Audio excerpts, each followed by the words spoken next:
Thanks so much for stopping by. I needed to make some really quick and simple Easter cards because my daughter is expecting a baby and due any minute, and I wanted to get these done. And the easiest way for me to make quick and simple cards is to grab my pattern paper. I love this pattern paper. It is so cute and there's so many great designs.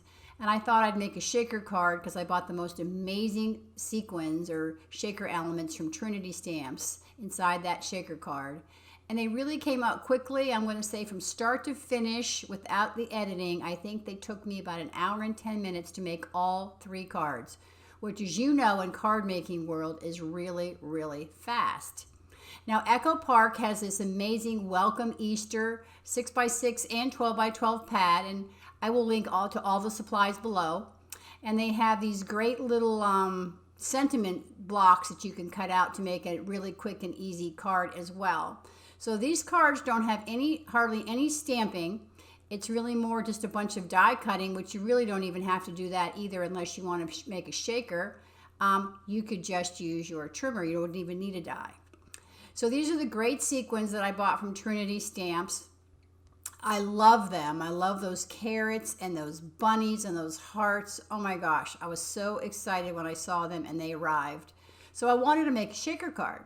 So I grabbed my favorite thing, stitch rectangles, and I picked out my 2 pieces of cardstock that I wanted out of my Echo Park paper. And I cut this down to 3 3/4 by 5 by 5, a ½ inch off each side. I'm making an A2 card, 4 1/4 by 5 1/2. Because I knew that I wanted to put a border around this. I like to frame my cardstock. I don't know why that is. I think maybe it's because I used to work in a framing store. I don't know. So I grabbed my cardstock samples, and I do link to these below if you want to know how I did these. I have quite a bit of organizational craft room things linked down below if you'd like to know. And I thought maybe I'd want to do pink. You'll see later on I changed it to green. I did take the smaller of the stitch rectangles and I cut 5 out of white heavy cardstock, just some scraps, and I glued 4 together. And they're easy to line up, and you just kind of put a little bead of glue on there and you stick them all together. And I like to just glue 2 or 3 things at a time because opening, closing glue, you know, it saves precious seconds. In card making world, we need all of our seconds. So once I glued 4 together, I grabbed some acetate and I cut it to size as well. I'm making sure it fits. And then I'm going to glue the acetate on these 4. Then I'm going to glue the last rectangle on top of that, which I'll show you. Now, glue tends to ooze out, as you know, so make sure that after you glue it, put the glue on there, you take your finger or something just to dab off all the little hills of glue and wipe your finger off, and then lay down your acetate. Now, if you should get some glue on your acetate, if you're quick, if you take a damp cloth and you wet it, you can get the glue off your acetate. So this is 4 layers of glue, 4 layers of white acetate, then another white on top. So I cut this out of the bunny paper. I love the bunny paper. I originally cut it out of that wonky rectangle and decided it was too big. I didn't like it. So I cut those edges off, and I'm lining up where I want my shaker card to be. I don't like things definitely dead center. So now I'm grabbing some of my shaker elements and I'm putting them on. I'm making them a single layer. And I learned a long time ago, if I don't make them a single layer, they all get stuck and they don't move. So just take the time and try to make your bigger elements a single layer. And then I decided it needed something new. So I went to my drawer and grabbed my sequins. I think I wanted clear. And I love these cat scrappiness. Even though they're winter, they work for anything because they pick up the color that is with them. And if you don't have these, you can grab any sequins from your stash. And now I'm going to glue this on top of that frame. And you got to get your head in there, so just keep that in mind. You got to really lean over and make sure it's straight. Get your sequins all flat, and there you go. Stick it down, and you've got yourself the cutest little shaker card. Make sure you seal all of the edges so the shaker pieces don't come out. So I knew I wanted to frame this background, as I said, and I thought I wanted a green just to brighten it up a little. So I went to my ink swatches, and I've just updated these for 2021. So please go ahead and grab them. And I love Concord and 9th paper, and I love their inks, so I grabbed the Concord & 9th Sprout. And this is a Jennifer Maguire trick. You have a piece of cardstock that's cut, and then when you put your sentiment underneath it, you can see exactly where you're cutting with that Tim Holtz guillotine, how do you say it? Tomato, potato, patata, however. Guillotine, I guess it depends on whether you like the French or not. Anyhow, it's a really great trick, and I'm so happy I found it. And so I was able to cut an even sentiment. And then I decided that I wanted to go with the same cardstock to go with the ink, which is Concord & 9th. So I'm bordering that, and I think it just adds just the right amount of pizzazz that it needs. And I glue that down to my 4 1/4 by 5.5 inch cardstock. This is a really simple card to put together. There's some foam tape behind the Happy Easter, and I'm trying to figure out where do I want it to go. My initial thought was the bottom, but then that was going to hide the sequins, and then I didn't want to hide all the bunnies, and I didn't like it off center, so I thought, let me just put it in the middle. So there you go. There is card number 1. I wanted to put something really fun on the envelope, so I grabbed this brand new Kathy Zielski CZ Designs stamp set called Sassy Flaps. And the sentiments in this are so amazing, and I just love it. So I grabbed my Simon Says stamp Grid Transparency, which I love, and that's how I can line up my envelopes. I lay down my stamp, and I use my mini MISTI. I can't do anything anymore without my MISTI. So I love how it came out. I love that cute little sentiment. Sorry about the bump. My camera's on my table. Again, here is card number 1, a really, really cute shaker card. Now, I was going to stop there, but I had all my supplies on my desk, so I thought I'd show you a couple of 2 really simple ones. I grabbed these cute little sentiment squares, rectangles, and I grabbed some of my cardstock. Simon Says Stamp Wonky Rectangles is one of my favorite dies of all time, and I cut one out of plaid and one out of eggs. And then I also cut up some of those sentiment, pre-printed sentiments.